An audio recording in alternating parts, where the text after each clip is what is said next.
Hi అండి, మేక కాళ్ళతో కూర అయితే మొన్న మా చెల్లె మా ఇంటికి వచ్చినప్పుడు వండింది. అసలు అద్దిరిపోయింది. అందులో పసుపు ఉప్పు వేసి కడిగి మంచిగా, ఇంకా అందులో అయితే 4 పచ్చిమిరపకాయలు వేసుకొని, మిరియాలు ధనియాల పొడి చేసి వేసుకొని ముక్కలు మునిగే వరకు వాటర్ పోసుకుంది. అందులోనే పొంగకుండా కొంచెం ఆయిల్ వేసుకొని కొంచెం ఉప్పు వేసి 4 విజిల్లు వచ్చే వరకు ఉడికించుకుంది.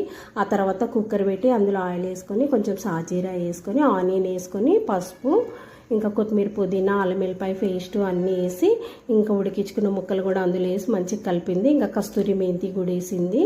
ఇంకా కొబ్బరి అవన్నీ మసాలా రెడీ చేసుకొని టమాటా వేసి ఇంకా కారము రుచికి సరిపడినంత ఉప్పు అన్నీ వేసి ఇంకా మంచిగా కలుపుకొని అందులోనే కొబ్బరి పొడి అన్నీ వేసింది. మసాలా వేసుకొని తగినన్ని వాటర్ వేసుకొని ఇంకా మూత పెట్టి ఒక 6 విజిల్లు వచ్చే వరకు ఉడికించుకుంది.